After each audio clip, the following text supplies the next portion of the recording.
I think the best part about it is we have 3 different ways of doing it. 1, you could come one-on-one and I take you through the process. 2, you could do it in a group with a number of other people. I do that with businesses. And the third way is we have an online digital version of it. And that's very effective. So people can just do it at home on their own. And they can take themselves through the 4-hour process, and we get amazing results with that.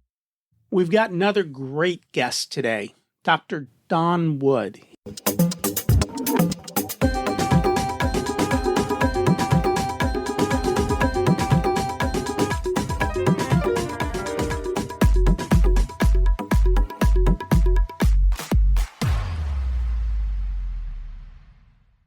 Imagine it's 12 months from now, and you've achieved your major life goals. How does it feel to be in the best shape of your life? To wake up energized, excited about the day, to have great relationships and friends who support you and propel you forward. How does it feel to have an excess of money, to be able to make the choices you want, to be fearless and open to trying new adventures? Imagine being connected to the universe and it providing everything you desire. It's possible over time, and your past does not dictate your future. The only thing holding you back from this vision is you. It's time to take control of our thoughts and use them to our advantage. Welcome to Richer Soul, where we achieve our dreams and bring balance to health, wealth, relationships, time, and spirituality. If you have not had a chance to listen to episodes 1 through 9, I encourage you to go back and listen to the framework behind Richer Soul and how to create the life of your dreams. You can also find all the show notes for this episode at richersoul.com. He's an expert in trauma and the human mind, and he had to become an expert because of what he was dealing with his family, which really allowed him to dig deep and to figure out what is going on with trauma, how it affects the nervous system, and also how it may cause autoimmune conditions, along with anxiety, stress, and everything else. And through this, he crafted and built his own program that helps to eliminate this, not in years or months, but in hours, in how we can let go of things that maybe cause us a ton of tension and anxiety. Do it in a short period of time. It's not to say that these things are going to disappear, but it's just easier for us to face them. The noise in the anxiety of them gets turned down dramatically. Dr. Don Wood is an author, speaker, and he's founder and CEO of the Inspired Performance Institute. And he's the creator of the patented TIP method for focusing on helping people resolve their trauma and get their lives to a place of high performance. He's helped thousands of people live a better life and overcome the effects of stress, anxiety, depression, trauma, and addiction with his neuroscience-backed TIP program. He's the author of 2 books, Emotional Concussions and You Must Be Out of Your Mind. And he's going to be releasing a new book in the not-too-distant future. Let's meet Dr. Wood and see what we can learn from him. Welcome to Richer Soul, Dr. Don Wood. It's great to have you join us today. I'm glad to be here, Rocky. I appreciate the opportunity to talk to you. And I'm excited for the conversation. We always like to start at the beginning. What was it like when you're growing up, and how much did your family and school teach you about money? Well, I don't believe the school teaches us anything about money. Luckily, I had a pretty amazing family. So I talk about this all the time in the program that I do, is that I had this idyllic childhood. I had parents that were very nurturing, never yelled, never screamed, never hit us. I mean, literally never. So it almost sounds too good to be true, but it was really actually pretty accurate. And my dad was very disciplined financially. He wasn't a wealthy man by any means. He worked hard all his life, but he always was very diligent and taught us a lot about, how to save money, how to deal with money. I was 19 when I got married and had $30,000 in the bank. That's pretty good for a Nice. 19-year-old. Out of curiosity, how did that come to be for your parents? Because that is not the norm of what we hear. Well, I think my parents came up, obviously they went through two world wars and the depression, so they were very conservative with money. I always remember, I always joke that my dad really wouldn't spend a lot of money, and he was very conservative with that. If we needed something, we obviously had it. So we didn't go without anything. I think that I really remember, though, Rocky, was always food. There was always food in the house. I don't ever remember, like, as a child having to go, oh, there's nothing to eat. We had tons of stuff to eat. We had pantries, fridges. So when I raised my children, that was always one of the things that we did too. So just an interesting thing. It sounds almost like a scarcity mentality where, especially if you grew up during the Great Depression, having a fully stocked, food cellar was important because you never knew. And that probably gave him a ton of peace of mind. Yeah. And they had a garden, they grew stuff in, and my mom would can stuff and jar stuff. And there was always lots of, staples. I'm not saying the best food because we had cereals and we had all kinds of stuff. And we ate meat and potatoes all the time. My dad was British background, so it was always, steak, meat, potatoes, roast beef, things like that. But I've been healthy all my life, so obviously something was good. So was my brother and sister. We've all been healthy. Oh, good. Well, in today's world, that's not what you normally hear. Great upbringing, healthy lifestyle, and it's more the outside the norm than the norm. Well, it was interesting though, because growing up with that kind of a lifestyle, I had this nurturing home. My parents like literally never argued. We never heard them argue. Maybe they did behind closed doors, but we never saw them fight or argue. And they never hit us. We were disciplined, but it was always done without anger. It was like, okay, here's what you did wrong. Here's the consequences. My dad always said, you can disagree with me as long as you're respectful. And so we could talk to him. We may not like the discipline that we got, but he would say, you can tell me your opinion and then I'll give you the final rule. He was the judge. Like, I'll give you the final ruling. But it was a great way to grow up because I never had any fear. I never had any abuse, sexual abuse, physical abuse. I played hockey. I'm from Canada, so I could fight. So I didn't get picked on and bullied. You don't pick on the hockey players, right? That's not a good idea. And so I had no idea that all my friends were dealing with all this dysfunction in their family. And two of the teachers at our school were sexually abusing kids, two of the principals, and the guy who ran our Little League for 35 years. I had no idea, Rocky, that it existed because I grew up without any of that. So when were you, let's say, aware of it, or when did that awareness kind of come to be? When I met my wife, I knew things went on, but it wasn't like I didn't really see it. And none of my friends told me that they were abused or what was going on. And nobody talked about it. So it was just sort of, you could hear about it, but you never saw it.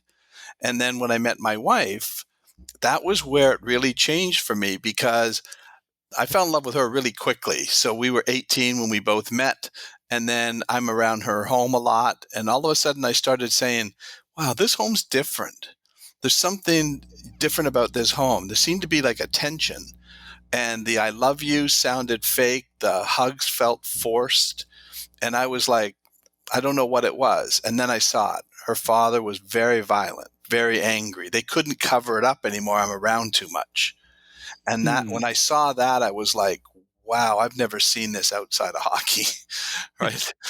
And so I just said, now it sort of makes some sense why my wife was always living with this fear that I couldn't figure out.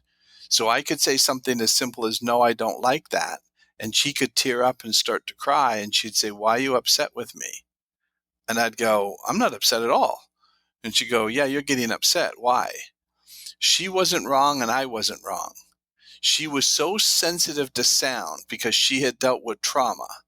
And this trauma that she had dealt with made her hypersensitive to sound. She was hypervigilant because if she could detect when her father was starting to get mad, she could protect herself.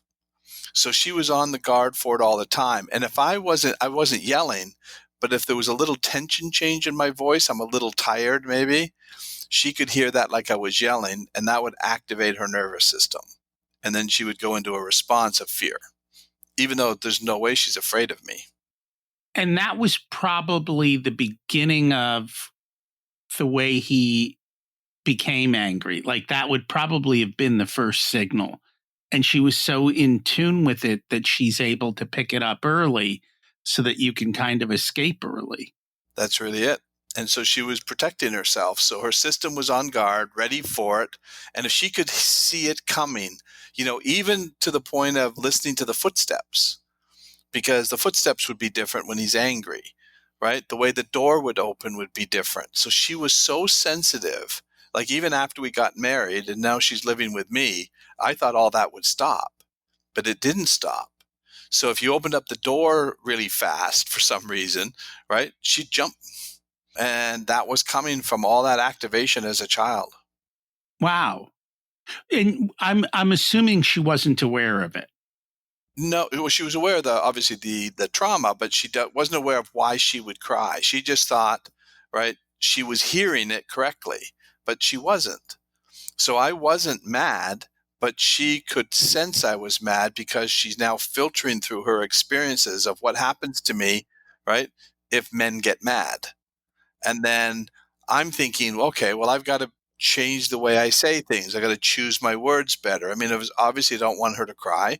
So I was very sensitive to it, but I couldn't fix it. And to me, it was like, I've lived in a world that never had that. And why is this not correcting when she's now living in the world with me? That didn't make any sense. And that's what I sort of discovered through this whole process, through the research that I did as to why that was happening. So most people don't usually take that tact of starting to research and dig into it like you did. No, and I didn't really do it that early. I didn't do it until my daughter was diagnosed with Crohn's. And she was diagnosed with Crohn's at 14. And we had no idea. So we started trying to figure out where's the Crohn's coming from. And they told us with Crohn's, there's no cure for Crohn's. They don't even know what causes Crohn's, but she's going to have to manage this for the rest of her life. And so she ended up having 4 resections done. They took out 24 inches of her intestines. They told us that she's going to eventually end up with a colostomy bag, and that was all they could do. And so then when she ended up with a second autoimmune disorder called idiopathic pulmonary hemosiderosis, that was again autoimmune. And they said her lungs started filling up with blood. She started coughing up blood. And they said, there's no cure for this one. We don't even know what causes it, but she should live close to a hospital because she could choke to death on her blood. So Ooh. that's when I really went full time into doing the research, went back, got my PhD and started doing research on what's causing this, because that was potentially a death sentence. And if I didn't figure it out, she could die. So what did you figure out? So as I started doing the research, I met a lot of people who had autoimmune, and there was a common thread. All had trauma. So then we said to my daughter, is there anything that we're not aware of? Because she's living in the home that I grew up in. Very loving, caring home, everything that I had growing up as a child. And then she disclosed to us that she had had some sexual abuse when she was 6 that we didn't know about, which devastated my wife, Bridget, because she said, my wife, Bridget, dealt with that too. And so sexual abuse is the number one pandemic in the world. It's not being talked about. It's not being treated very well, but it's showing up in all kinds of health issues. And so all those things are running in the background. And that's what it was for my daughter. That's what it was for Bridget. And so I thought, okay, that makes some sense. So what is this trauma doing? And what I discovered is that this unresolved trauma is creating inflammation. Inflammation is the response to trauma, physical or emotional. It's a cell danger response. That inflammation then compromises the immune system, compromises the neurotransmitters. So if the inflammation is high, and then the immune system, the genes that regulate the immune system downregulate, and the neurotransmitters downregulate, you're going to get sicker and you're going to feel bad. And the inflammation is high. So the system's in a cell danger response. but the trauma keeps running in the background, and that's why it doesn't turn off. So, how do you get rid of that looping in the background? That was the key for me, what I sort of had to discover, is because all these people who are dealing with it, they would do traditional therapy or they would do meditation, yoga, all of those kinds of things, which are not bad things to do, but they weren't solving the problem. So everything, if you talk to people who have had trauma or they're dealing with anxiety, depression, all of those things, they're going to teach you how to live and manage and cope with it. And so when I was looking at it, so my daughter was on nonstop steroid use. They had steroids for the inflammation.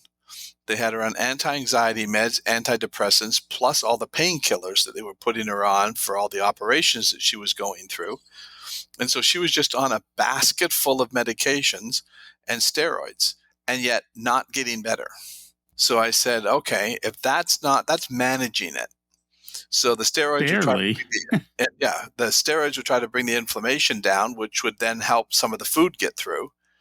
But then the antidepressants, anti-anxiety meds were because the neurotransmitters, the genes that regulate that, are also downregulated. So she's now getting depressed and anxious. And giving her the medication wasn't really fixing the problem. I'm wondering why we as humans hold on to so much trauma and we can't let it go. I don't know if that's true of the animal world or not, but for some reason we do hold on to it. And in this case, you're talking years upon years of holding on. Yes, it's actually, that was what I really started to look at and figure out of how we need to fix this. It's a glitch. It's an error message in the way the human mind works. We have a very unique capability. Animals have one memory system. They learn through association and repetition. So if you have a dog and you want to teach the dog how to do something, you repeat it over and over.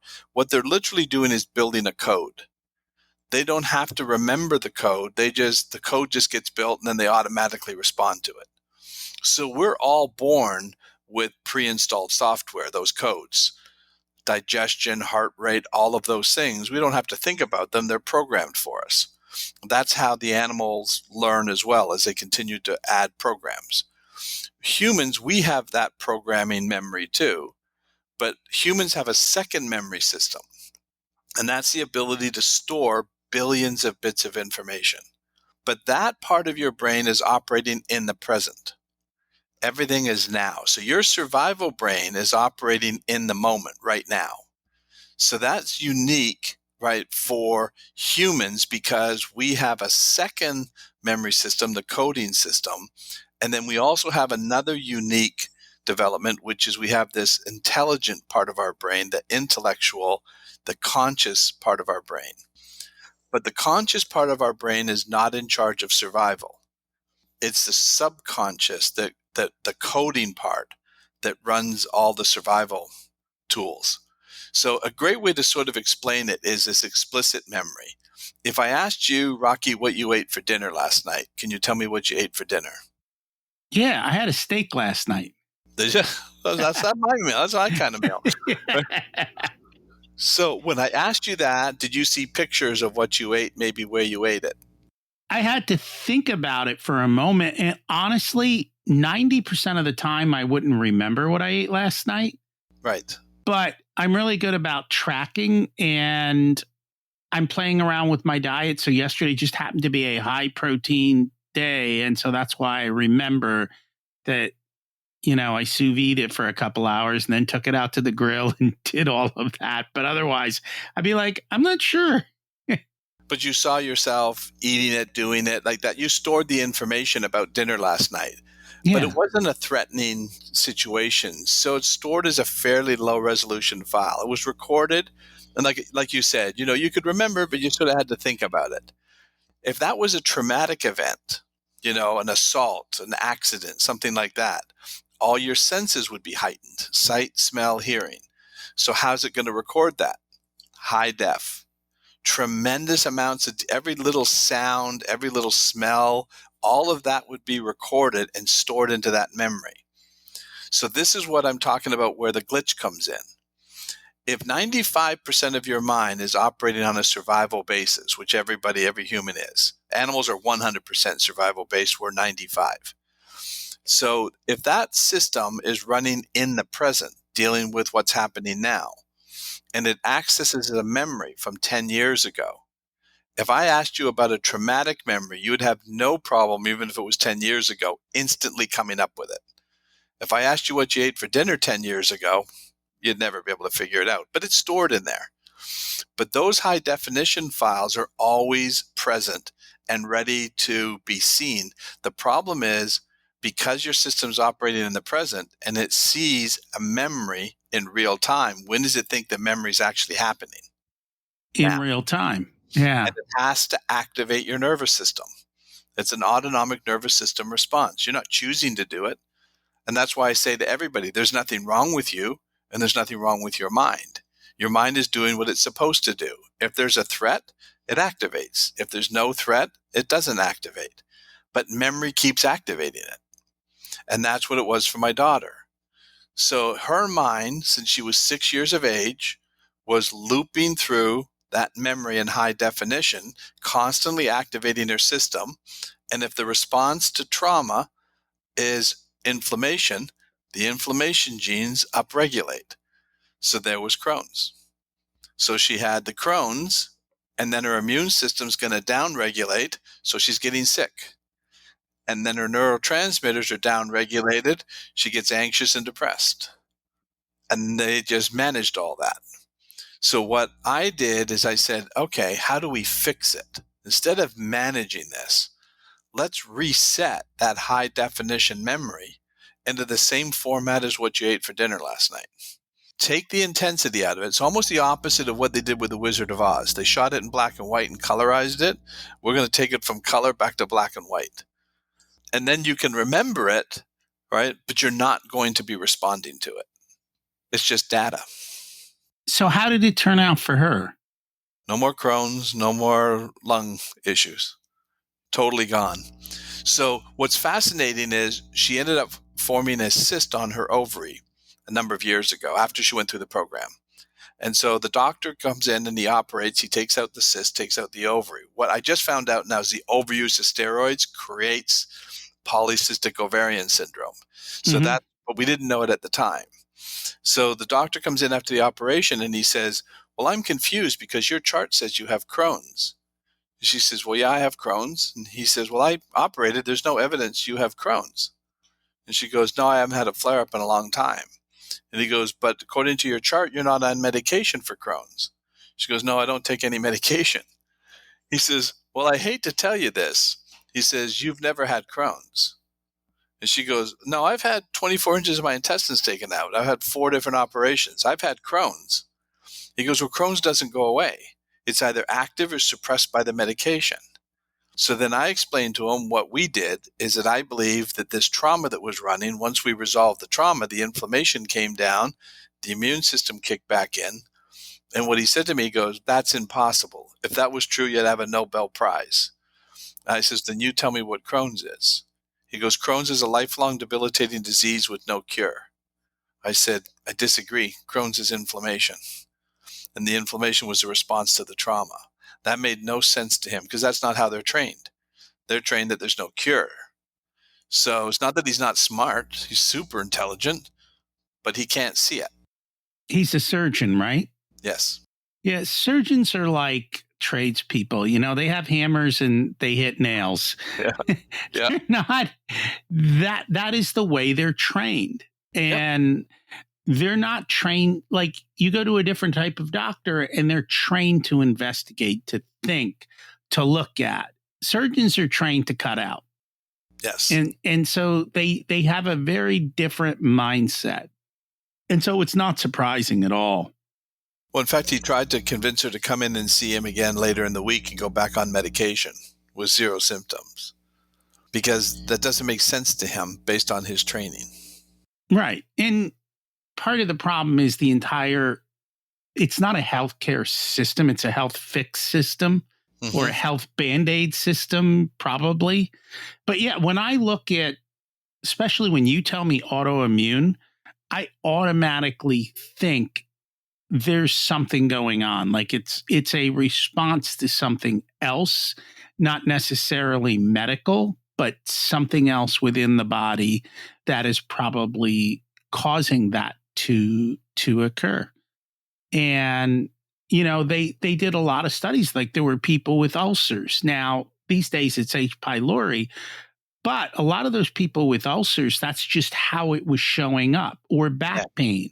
That's just how it was showing up. It seemed funny that, and I don't know how this happens, but it seems like we go through the symptom du jour of this kind of activation. Right. And it seems to go through periods of different types of things. And Yeah. it's interesting to see. Is what I say when somebody comes into me and they say, I have anxiety. I say, no, that's a symptom. That's not what you have. Why would your mind be anxious? It doesn't do anything unless it has a purpose. Everything is designed to keep you alive. So it's operating in fear. What's it afraid of? It's the memory. It keeps looking at the memory and thinks you're in danger. So it's trying to warn you and you get anxious. But if you go in and tell your doctor, I have anxiety, they're going to treat the anxiety. They're going to But hand it's you a only the pill. symptom. Yeah. But it's Yeah. only the symptom. What I say is why? Why are you anxious? Why are you depressed? And then just get to the root cause. Do most people know why they're anxious or depressed? Not really. They may say, well, I've had trauma. I guess that's why I'm anxious. But a lot of people just think anxiety is what they have. It's almost like I caught it, like a cold. Oh, it looks like I caught anxiety. And it becomes identity. I had one person, I was sitting at one time at an event, and the speaker was one of these motivational speakers. So he was getting them excited and then sad and telling stories, and she kept crying. And I said to her, I said, I can see you're very emotional. And she goes, yeah, I'm a very emotional person. And I said, do you know why? She goes, well, I've always been emotional. And I said, have you had trauma? She goes, oh, yeah, I've had a lot of trauma. I said, well, that's why you're emotional. Emotions are the way the subconscious gets you into action. The purpose of fear is to get you to run. The purpose of anger is to get you to attack. So if you think about something that happened to you 10 years ago and you have fear, it's a glitch. Your mind is trying to get you to run, but it's trying to get you to run 10 years ago because as it looks at the memory from 10 years ago, it's now. And it's trying to get you into a response. When you see it that way, doesn't that totally change why your mind would be anxious if it keeps looking at old film? Yeah, and it's my understanding the mind has no concept of time. The subconscious. The The conscious mind subconscious. has. The conscious mind can understand time, but it's only in charge of about 5%. It's the logical, reasonable part of your brain, but it is not in charge of survival. So the survival brain has no concept of time. So think about it this way. If you had a dog, right? Dogs are 100% subconscious, like the way we are 95. If you said to your dog and could talk to your dog and said, what time is it? That would make no sense to the dog. You go, it's now. Everything is now. They Treat time. operate in the moment. Yeah. And so animals don't hold memory. So I always talk about this. A zebra cannot feel fear of a lion unless there's a lion present. Zebras aren't imagining lions. They can't remember the lion chasing them yesterday. But if a lion shows up, it'll activate their nervous system. It's built in to their system. It's coded. But they're not sitting around thinking about lions or remembering the lion from yesterday. So they live in peace unless there's a threat. Is it just the lion showing up, or the lion showing up with the energy that sets off the zebra? If the zebra feels that it's going to be attacked, Yes. the zebra could see the lion, maybe not. If the zebra's in the distance and he sees the lion in the distance, he may not immediately respond. But if that looks like that lion is about, getting too close or ready to kill him, then the zebra will start to activate. Okay. I forget. I was listening to something recently and they were talking about the fact that there are points where the animals will be around the lion and they'll be cool because the lion's not in hunt mode. Right. And so it hasn't, It's not setting off an energy pattern that they can feel. They definitely into energy. So they can sense. That's why they use animals for therapy. So we basically, when we're calm and at peace, we're in an dominant alpha brainwave state, which is running about 7 to 14 hertz or cycles per second. If we're in an agitated or heightened state, we're in a beta brainwave state, which is between 15 and 30 hertz. So if you've got a veteran who's dealing with post-traumatic stress and in a high beta state, the dog is in a alpha state, very relaxed and focused. So then the dog can regulate the veteran by just getting close to him and changing the brainwaves. So I have this theory. I don't know if it's true or not. Young kids don't know how to regulate themselves. Right. And that's why when they're close to parents, they can regulate off the parent. If the parent is freaking out, the kid's freaking out. If the parent's not freaking out, they naturally calm down. It's like when your kids are little, if they fall over and you laugh, the kid laughs. If they fall over and you freak, the kid freaks. Yeah. And I just found like all animal cultures, the animals sleep together, right? Parents and kids, so to speak. In human culture, in the United States, that's not so. But in a lot of parts of the world, the babies sleep with the parents. And so I think it gives them more of an ability to learn how to be a little bit more regulated. I think it's a step we're missing here by separating parent and child so early. I don't know if you've ever seen anything or if I'm not coming from a scientific standpoint. No, but that is interesting. It's probably a good point. And I can illustrate that another way is, when they have these school shootings, obviously it's a post-traumatic stress situation for the child. So one of the things that they have discovered now is, where most of the post-traumatic stress comes from? When they see their parent right after. Because the parent's freaking out, crying, screaming, So they're looking for, am I safe? And the parent doesn't look like they're safe. So what they're starting to understand is they've got to really teach the parent that when you see your child right afterwards, you need to be smiling, open arm, come to me, I got you, right? That will change the post-traumatic stress from that event, the severity of it. Pretty interesting. So almost similar to what you're just talking about. Have you looked at that with military and PTSD? Have they noticed that same thing? Or because they're all together, they're all freaking out. Possibly, yeah. But again, it's the way they're going to respond to it afterwards. I work with a lot of veterans who have had trauma. What I do with post-traumatic stress is basically reset that memory again, and it totally changes it. So they don't forget it, but they don't keep responding to it.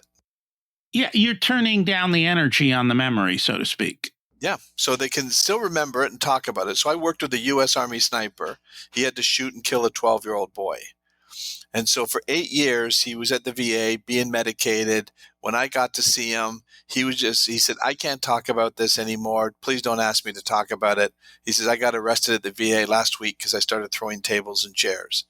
And I said, well, here's the good news. I don't need you to tell me what happened. I don't need you to talk about it.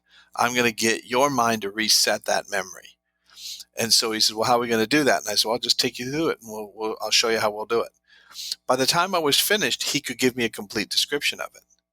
And he says, I don't understand this. How am I able to talk about it now, right, when before I couldn't talk about it without breaking down and crying? And I said, because for 8 years, your mind's been trying to get you not to pull the trigger. It's been activating your nervous system into a response that you can't do. So your mind sees you shooting the 12-year-old now. What's it going to try to get you to do? Don't shoot. But is that possible? It's not. So one of the things that I talk about with depression is a function of the brain, not necessarily a dysfunction. So his mind for years has been trying to get him into an action by using an emotion of either fear or anger. And for years saying, don't shoot, whichever way it's using it, fear or anger. But he can't do it.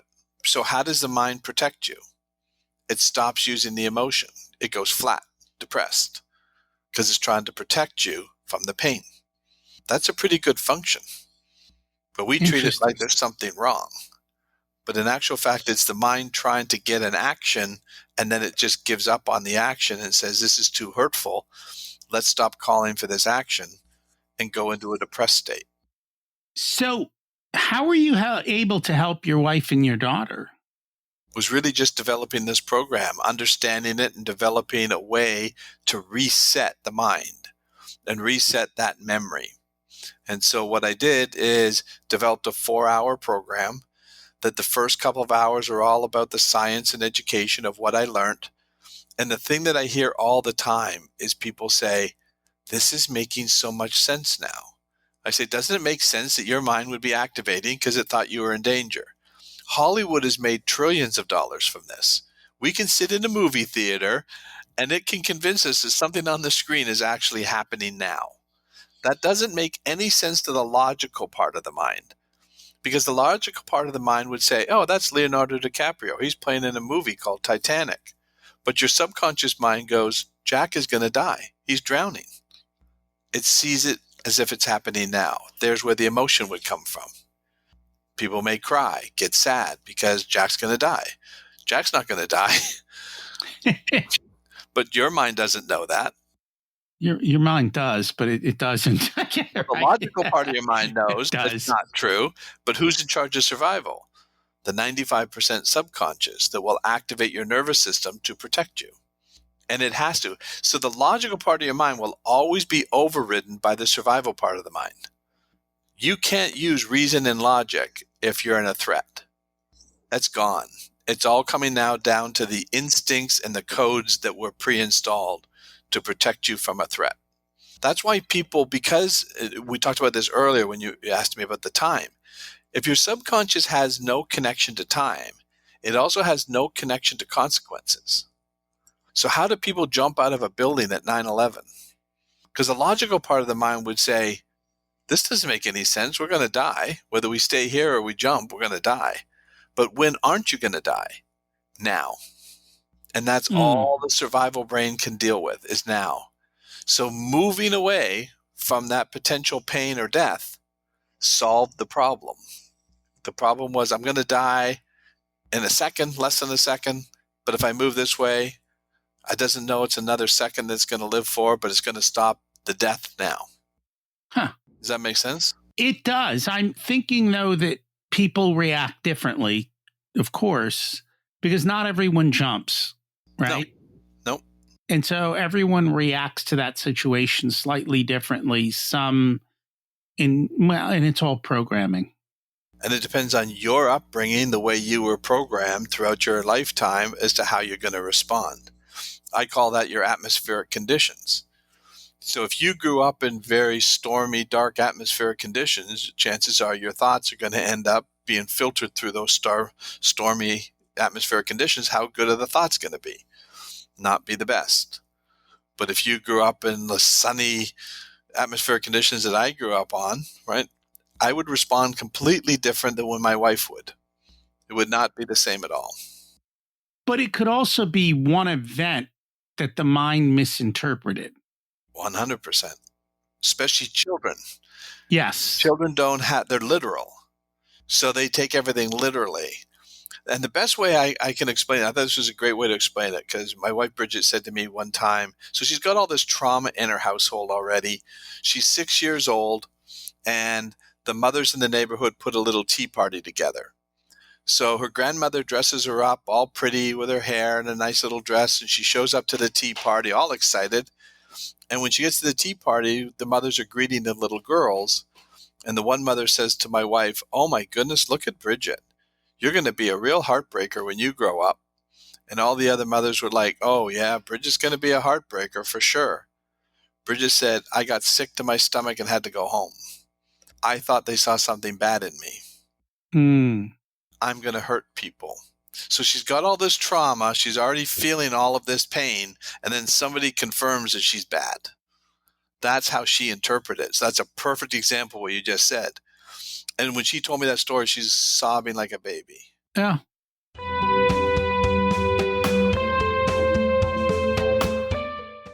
Today's episode is sponsored by Profit Answer Man Podcast. Did you know that most small business owners hate looking at their financials? It's one reason they may struggle with business success. The Profit Answer Man podcast helps them ensure they are profitable and can pay their employees and weather the storms we all have to face. It's built on the Profit First methodology of pay yourself first. The Profit Answer Man podcast is a must listen to for every small business owner and anyone who wants to help them survive and thrive. Check it out on your favorite listening platform.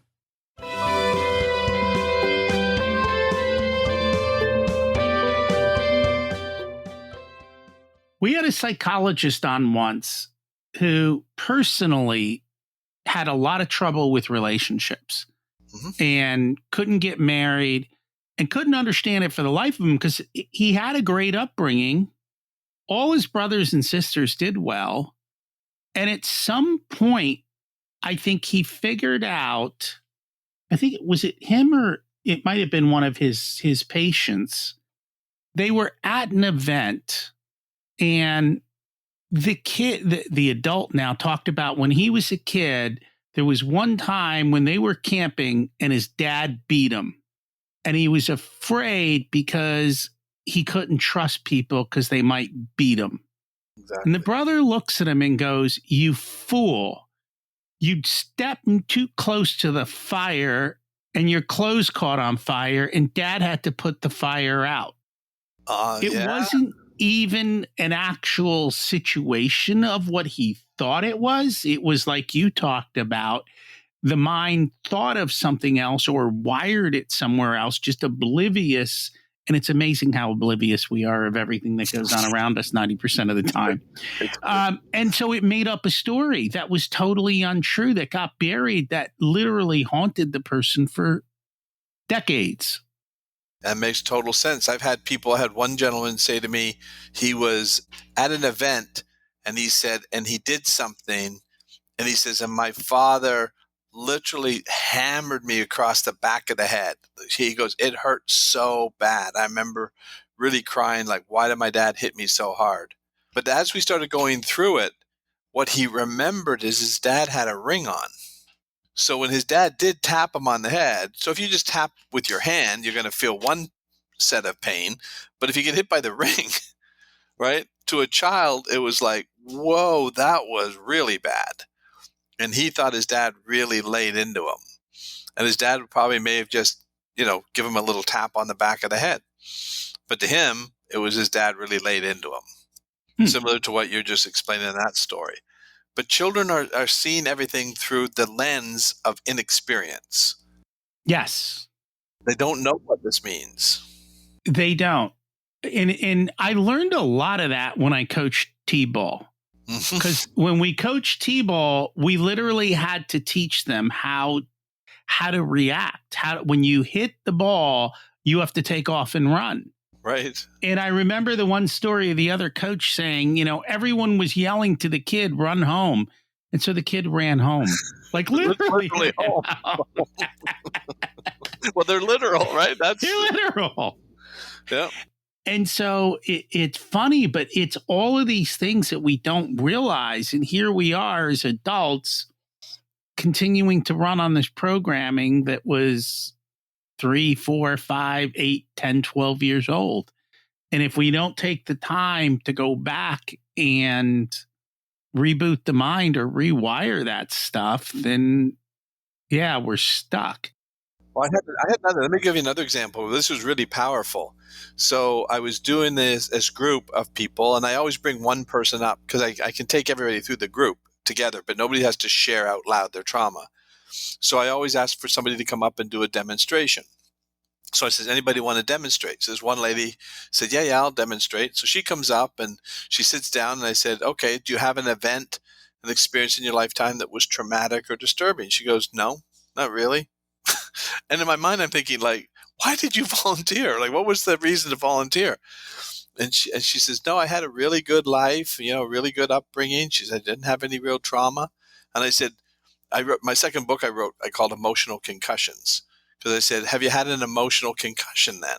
She goes, what's that? And I said, that's a bump. Maybe a teacher that criticized you all the time, or a parent that was overly critical, something like that. And she goes, oh, okay. Well, yeah, I can think of one event She says, when I was about 6. And she says, and I was in church. So she starts describing it. She says, I was in church, and I can see her eyes starting to fill up as she's starting to recall it. And she says, and I started talking to my siblings, and my mother and my grandmother took out the hairbrush in her purse and hit me on the head and said, stop talking, you're in church. And then the waterworks came, and it took her probably 30 seconds to catch her breath. And you know what she said to me when she caught her breath?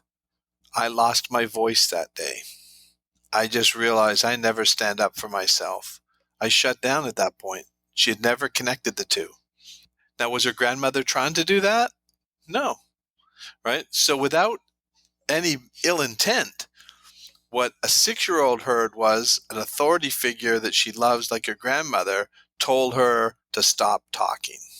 And she took that literally. Yeah.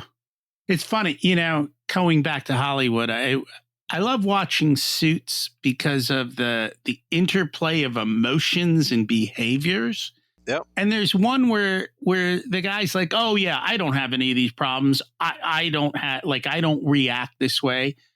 And the woman just said something to him, and I forget the exact lines, but she called him some basic names that were childish. He starts freaking out, and he goes, "Oh, I do have these problems." Yep. And he realized that it was just these simple couple words triggered the crap out of him. Yep. And yeah, I think it's true for all of us. It's just that we don't realize that automatic response is going. But it's running. And that's exactly right. We don't realize it's running in the background. So I've had people say, oh, I haven't had any trauma, or I haven't had this, or I've gotten through all that. That's not affecting me anymore. And then as soon as this is the best way to tell you whether trauma is still running. If you start talking about it, you get emotional. Mm-hmm. Because what's the purpose of the emotion? To get you into an action. Why would it try to get you into an action if you dealt with it? It wouldn't. So now when I work with people after I take them through the program, they can talk about it. My wife, when I first met her and I proposed to her, she said yes, but she says, but I want to make sure that you understand some of the things that I've dealt with, which was some of the abuse. And she says, because that may change your mind. You may not want to marry me. And I'm like, what? Okay, well, what happened? So she tells me what happened. And I said, that doesn't change my mind at all. And she says, okay, well, then you have to promise me something. I said, what's that? She goes, you'll never share it with anybody else. Never tell anybody what I shared with you. You have to promise me that. Because if she tried to talk about it with anybody else, she would have broke down and cried, probably couldn't get it out. And all the shame and guilt around it would have activated her nervous system. And interesting, like you use the word trigger. I never liked the word trigger. So I always say to everybody I work with, why is your system activating? Because trigger sounds negative and violent. Your mind's not negative and violent. It's trying to protect you. And that makes total sense. Yep.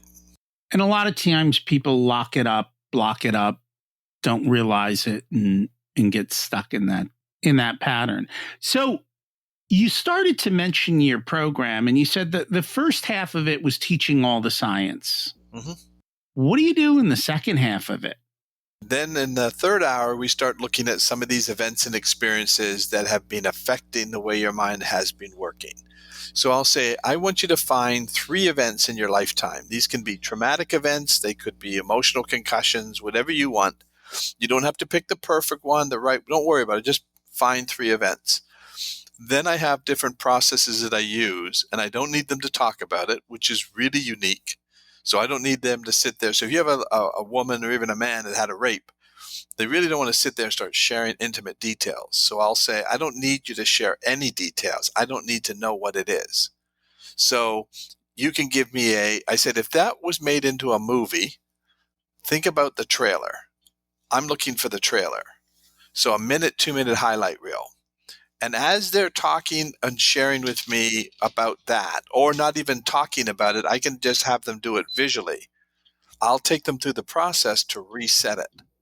And the mind literally will start to reset that memory from high def into low def because they're in a very calm, relaxed state now while they're recalling this event that was stored in high beta. So now if they're in alpha, recalling a high beta memory, what's the dominant state? Alpha. it reprocesses into alpha, takes the intensity out of it. What if they can't remember a specific memory because they've repressed it so much? Does it matter? Or? No, because once we get it started, it's almost like if you came in with a broken leg, we reset your leg, it's all going to heal. So all we really have to do is get the process started, and your mind continues to run more and more of that data and uses what it just learned. It's brilliant. Our brains are designed to heal. It's just gotten stuck. So I had a lady who had really bad sexual abuse as a child, multiple events. We did 3 events, and she said to me after we finished the third one, she said, well, we're going to be here all night because I have a lot of these. I said, we don't need to do any more. She goes, don't we have to go through every single one? I said, no, your system's got it down now. It's going to run it. We just installed a new app. Let it run the app. And she says, okay. So I met her just at a store by chance about a month later, and she came up to me and she says, I got to share something with you. She said, after we did those 3 events and I went home, she says, for the first time ever in my life, I sat down with my husband and I shared with him what happened to me as a child. I'd never been able to talk to him about it. She says, it was so powerful and healing. It really bonded us. She says, but I'll be honest with you, I didn't believe you that my mind would keep doing it. She says, I thought I'll be back doing more of those. And she says, but I was at Universal Studios with my husband and my daughter, and I was riding on the escalator, and I'm looking over the escalator, over the railing, and my daughter says, Mom, look at what you're doing. And she said to me, I never told you I had a fear of heights. We never even discussed that. And it's gone. So whatever event created the fear of heights also got reprocessed. It's pretty amazing. It is, and I can relate to that. I've heard of other modalities, but they all have the same process. Like they fix this one part of it, and then all these other things that had nothing to do with it seem to self-resolve. They do. And it's just that reprogramming part of it. Yeah, the mind got stuck. It's just gotten stuck in a loop. We just got to start addressing the loop. Is there anything else we should talk about with regards to that program? I think the best part about it is we have 3 different ways of doing it. 1, you can come one-on-one and I take you through the process. 2, you could do it in a group with a number of other people. I do that with businesses. And the 3rd way is we have an online digital version of it. And that's very effective. So people can just do it at home on their own. And they can take themselves through the 4-hour process, and we get amazing results with that. That's impressive. One of the other things that I heard talked about when I was looking into your background was a frequency scan. Can you explain a little bit more about what that is and how it works? It's pretty amazing. It was really developed by the Russians. The Russians identified thousands of different frequencies in the body. And they said those frequencies are sort of responding to different functions within your own system. And so you have a frequency to them. It's either low or high or in balance. So, for example, if you have a particular, I'm looking for the psychological ones. I'm looking for the adrenals, cortisol, things like that. And so if you're in a high state of stress, your cortisol levels are going to be high. So cortisol is a frequency. It's the amount. How much do you have in your system? So it can measure that. So it's going to show it as high. So once you go through our program, we're looking for those cortisol levels to rebalance. And so it does about 750 different markers in the body. It's almost looks like what I've got on here, but it's more on the temple area. And it's basically sending a frequency through the body. It's a current. And then the brain will then respond and tell you all these different markers what the balance is. And then what we do, the next thing we do is send a frequency optimization. So then it's like, okay, let's try to put the correct frequency back in and see if it then adjusts to the new frequency, almost like a guitar. We're going to try to tune it.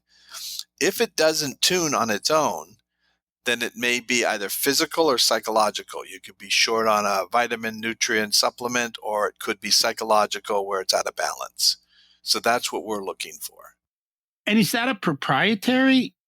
No. Or It's called an AO scan. There's another one called Zyto. A lot of people use Zyto. Again, it's just measuring frequencies in the body. And it's pretty amazing how fast the body responds to adjustments. So I see a lot of times I use it because I want to see what changed. So I worked with a lady who had been in addiction for 17 years. She had 200 and I think 55 red markers. That meant high, out of balance. And by the time we were finished, she was down to like 3.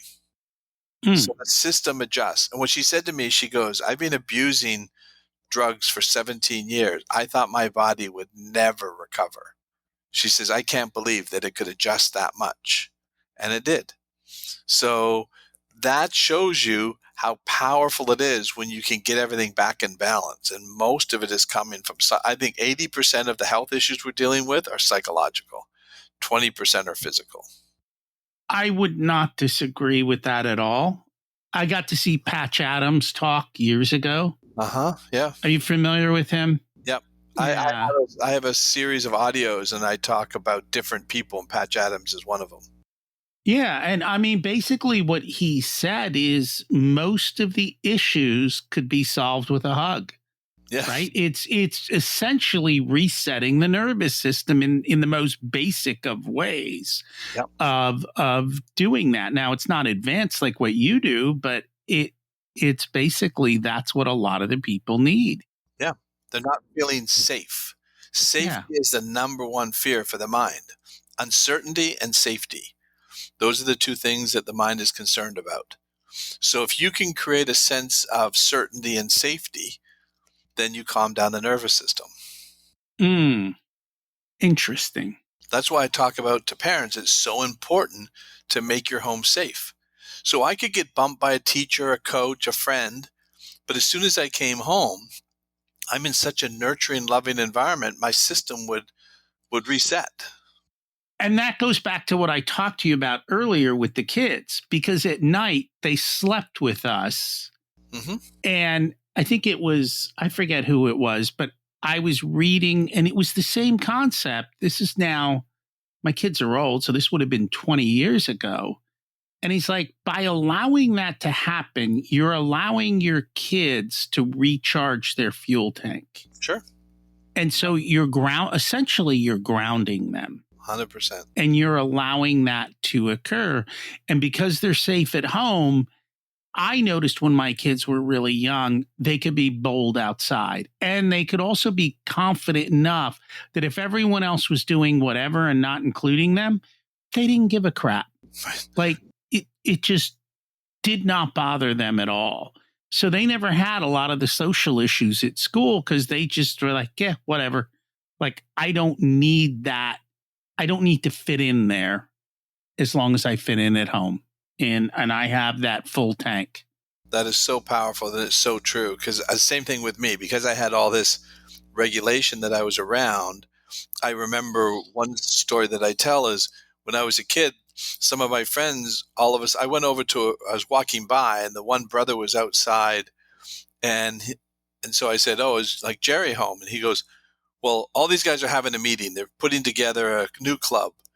And he says, and they're going to ask people to be members of the club. And I went, oh, okay. And so I could care less, really. And he says, they haven't decided whether or not you're going to be invited into the club. And I remember this conversation and I said, oh, no, tell them don't worry about it. I don't want to be in the club. And he goes, well, they're going to decide whether or not you're going to be in the club. I said, no, don't worry about it. Tell them they don't have to put me in the club. I'm fine with that. And I was serious. I was like, I don't care, right, if I'm in the club. And so then they came back later on and they said, well, they did vote and they voted that you can be in it. And I said, no, thank you. I pass. They were so mad at me because I declined their invitation, right? But it didn't matter. I didn't have to be in this club. I felt safe. And it wasn't against them, but they took it personally that I was slamming them. I was just like, no, I don't. You know, the Groucho Marx statement, I wouldn't belong to any club that would have me as a member.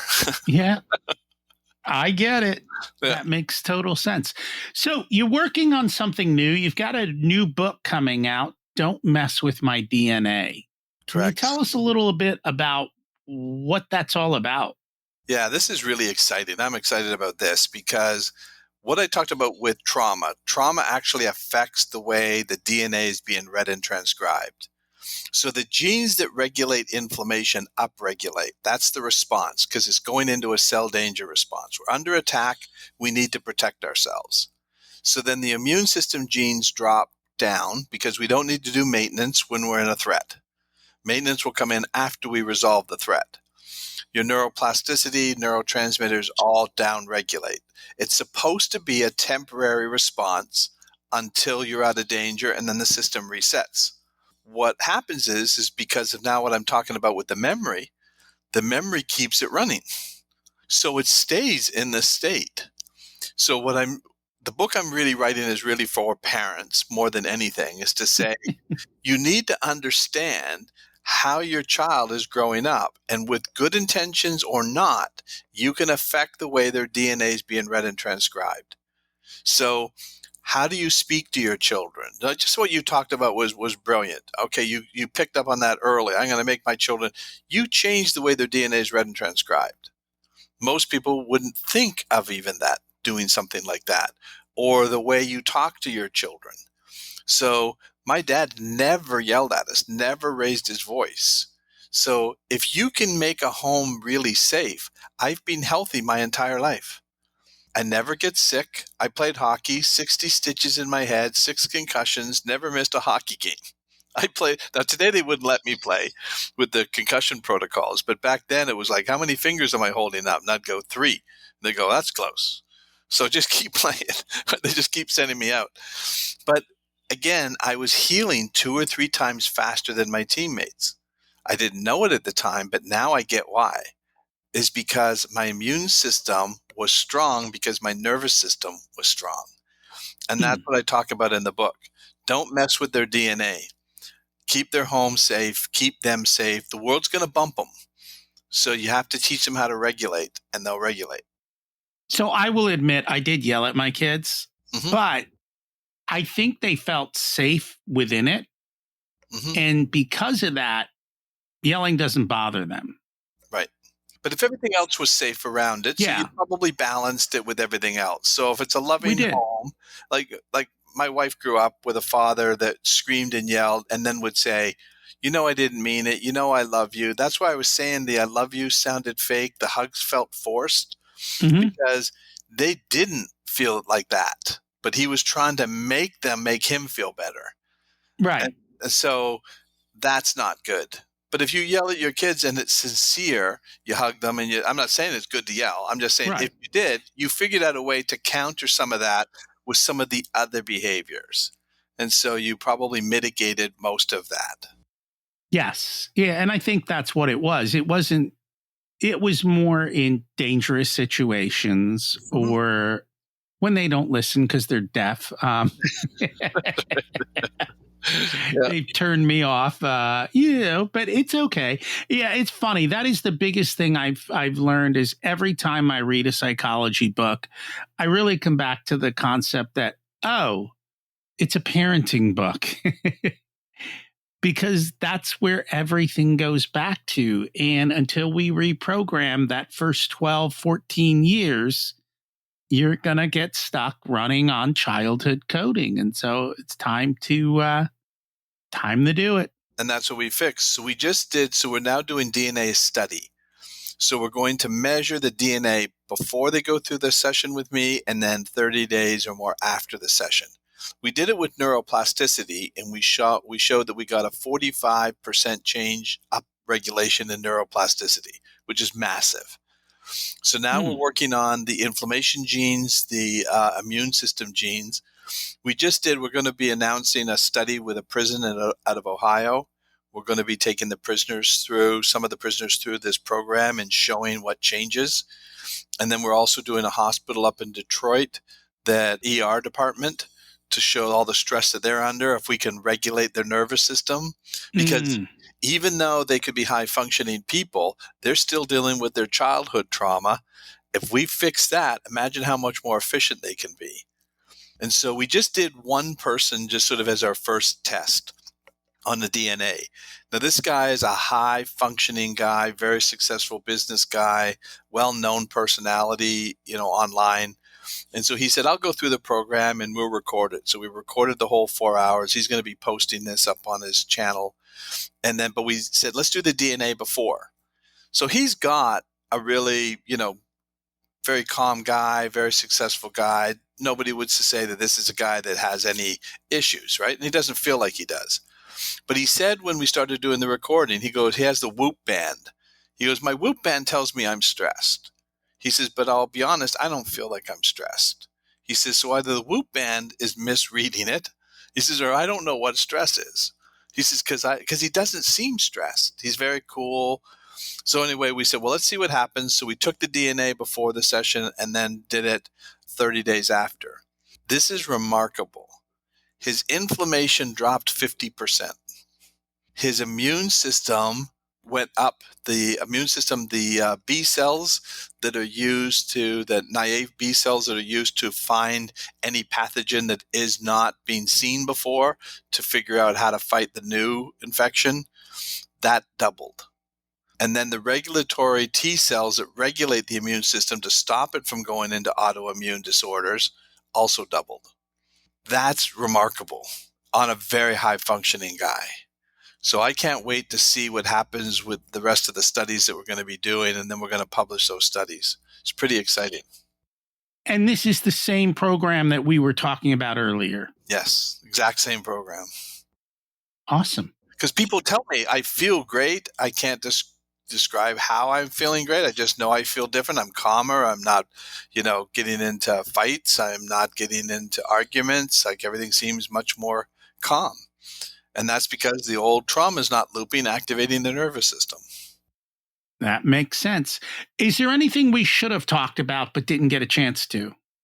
I think the only thing that's really powerful when I also work with people in addiction. I say addiction is a code. It's not a disease. If you had emotional pain, trauma, and every time you picked up that drink or you took that needle and it stopped the pain, that's a code that got built. And that's why they can't get out of the code, because the part of the brain that operates the coding is the part that stays in the present moment, doesn't see consequences, just sees results. Every time I take that drink, I feel better, right? And then somebody says, well, you can't take that drink. It's bad for you. The person's going to take that drink and go, no, you're not taking that drink away from me. You're taking away my resource for pain? No, I don't think so. That's why they get stuck. And they have done studies with rats and looking at drugs. And what they find, and even how they did the original studies was wrong. When the rats are in a environment where they're, let's call it rat happy, Yep. They don't want the drug. But if they're in a solo environment where it is depressing for them, whatever rats get depressed with, they get stuck on the drugs. So the drugs are not really addictive as people say they are. It's all this other stuff that you're talking about that's causing that to happen. And even coming back from Vietnam, a large percentage of people did drugs in Vietnam. They came home, they were in different conditions and a safe environment. They stopped cold turkey. Absolutely. And that's what's so fascinating. That's what I say all along is addiction is a code. It's not a disease. So that study, you're absolutely right. They called it Rat Park, and they made a rat park. The rats could play. They had lots of other rats to mess around with, right? They had everything going for them. They wouldn't go near the drug stuff. But the rat that was isolated by themselves would take the drug just because they didn't like being isolated. They're social too. Rats are social. Humans are social. That is absolutely wild. Yep.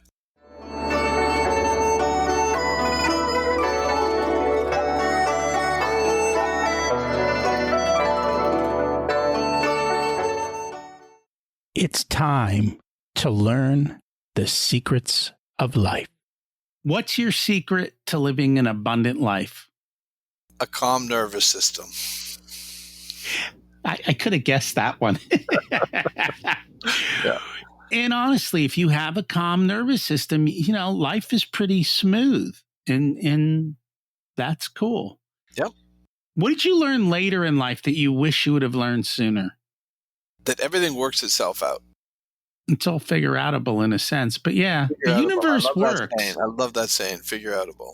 Yeah, the universe works really well. It's just us who are out of sync with it. Yep. Yeah. What you're worried about today, you won't even remember you were worried about 10 years. Tomorrow. Yeah. If you were to give an 18-year-old one specific piece of wisdom, what would it be? Don't be afraid to lose. Losing, you learn more from losing than you do from winning. Yeah, you learn in the valleys, not on top of the mountain, right? Yes. I learned that through a tennis pro who taught me to play against older kids. And he said, "You really want to be a great tennis player?" I said, "Yeah." And he said, "Okay, I'm going to tell you the secret." And I was only 13. And he said, "The secret is to lose a lot." And I said, "Well, Mm-hmm. that doesn't make any sense." And I said, "How am I going to get better if I'm losing a lot?" He says, "Because you're going to play it with people who are faster and stronger, and you will adapt. You're a good athlete. You'll figure it out. But if you never see that speed, you can't adapt to it. It's Now, going to look slow when you start playing against people in your own age group." He was 100% right.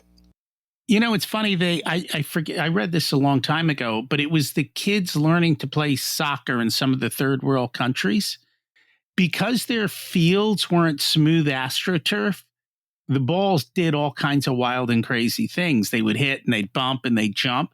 And the kids just got used to playing with the uncertainty of the trajectory of the ball. And so, in a sense, they were playing with at that higher level. And so they could deal with anything because they 100%. had far more flexibility in reacting to a sudden change, whereas everyone else was so used to systematic way that the ball would move. It's really funny too, because you said that when I lived up in Canada, my son, I was coaching his team. We got to play for Canada against Cuba. So we Mm. went down to Cuba to play. And the thing that was fascinating is, just like you said, they played on goat pastures. So you didn't know what bounce you were going to get. So fundamentally, they were not very good. They didn't get in front of every ball, right? The way we teach our kids, get in front of it, get low, right? They're like picking stuff. Like their hands were so good. They would pick balls, right, out of bad hops because they were used to it. They saw it so Hmm. many times. We get a bad hop and it was like, oh, where did that come from? Yeah. Right? It's like a surprise. Yeah. But if you looked at them fundamentally, you would say, oh my gosh, they don't field the ball the right way. But boy, they just didn't let anything get past them. They could Hmm. catch most things coming at them. So on that side of it, they were incredible.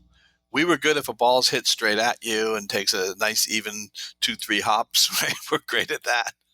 But if you watch a lot of those Dominican players, and Hmm. they don't field the way we train the Americans to field, or Canadians at that point we were, right? And they're so good. Their hands are so good. I've been reading about sports, and I mean, I'm not a sports fan, but one of the things they talk about is all of the sports people are very close together. In other words, if you go to a golf tournament, right, at the highest level, the difference between the best and the worst is tiny, Very tiny. right? If you look at a team of kids, and they're relatively matched, the difference between the best and the worst is tiny. It's because they all come to the center. Mm-hmm. And it's because you're not getting outside of that mindset, that training pattern, that thing. That's why they say if you really want to get good at sports, you can't play one sport the whole way through. You've got to play 3, 4, 5 different sports, because a kid who learns to play football and soccer is better on the field at defending and so forth, and running patterns. When I taught my kids to play soccer, we ran patterns like football. Yeah. Like and it changed the game, and the kids learned how to hustle, move, and do things differently. It's really funny because I'm Canadian, right? So hockey is our blood. That's yeah. So I remember when we were younger, the Russians, for the first time, the Russian Red Army team played against Canada. So it was our pros against their pros. Because in the Olympics, that's why Canada dropped out of the Olympics in the 60s, because they said, we're sending our kids there playing against the Russian professionals. It's not fair, right? So then this was finally, okay, let's take your best against our best. And in the 1972 Summit Series, the Russians played against the Canadians. We thought we were going to just sweep the ice with them. But the Russians did something that we'd never seen before. They played hockey like they play soccer. They would rotate around, right? Send the puck back to reform if they didn't like the formation and then come at you again. We never did that. If you ever passed a puck backwards in hockey, you may as well just get used to sitting on the bench because the coach would bench you. And so hockey in Canada was dump and chase, right? Mm-hmm. And then the Russians were coming up and they go, nope, don't like the way this looks. And all of a sudden they'd turn and send it back. And then they'd reform and then come back at you again. Totally frustrated the Canadians because they haven't seen that before. But it was the soccer mentality. They changed hockey, even in Canada, for the better. Now you watch hockey, you see it all the time. I still, even when I'm watching, hockey on TV and I see a puck go backwards, I'm just like, oh yeah, okay, they do that now. You haven't let go of that programming? We got to get you into a program. That programming was entrenched. Never pass the puck back, right? You're going to put it into your own zone again and it gets picked off and they get a goal. But they're so good now at it. I mean, the Russians were so good at it. And so once we learned that, we improved our game. And Canadians are still the best at it. If people would like to learn more about you, the program, your books, and so forth, what's the best way for them to do that? The best place to go is, this is pretty simple. It's GetTipp. That's the name of our program, gettip.com. And it gets all the information about how the programs work, the books, everything are all on there. Awesome. I will make sure to put that in the show notes. Thank you so much for joining us today. Thank you. I appreciate it, Rocky. Nice meeting you. I really enjoyed the conversation today, and I'm always intrigued by this constant that seems to be coming up. There's a lot of things that may have happened to us in our past, and we might not even be aware of the situation, the trigger, or what happened. Others might be. But it's causing us to react in certain ways. We've been programmed by nature to behave in a certain way. The question is that serving you? I've long held this idea that a lot of autoimmune diseases are more psychological in nature. Here you heard some examples today of that. I don't know. Maybe it's true. Maybe not. But clearly it worked in this particular situation. So that's a question for you. Do you have unresolved things that maybe Dr. Wood's program or something else could help you to let go of so that you do live your ultimate life? At the end of the day, we only get one, so let's do our best from it. By the way, is there someone else you know who might have an autoimmune disease or trauma that would be helped by what we chatted about today? Why don't you do me a favor and share the episode with them? I would appreciate that. Next week, we're going a different direction. I've got Kent Lewis on to talk about crafting the employee experience. Whether you're an employee or an employer, how do we make that better? I mean, after all, if we're working this hard, might as well enjoy it. Thanks for listening. Have an abundant week.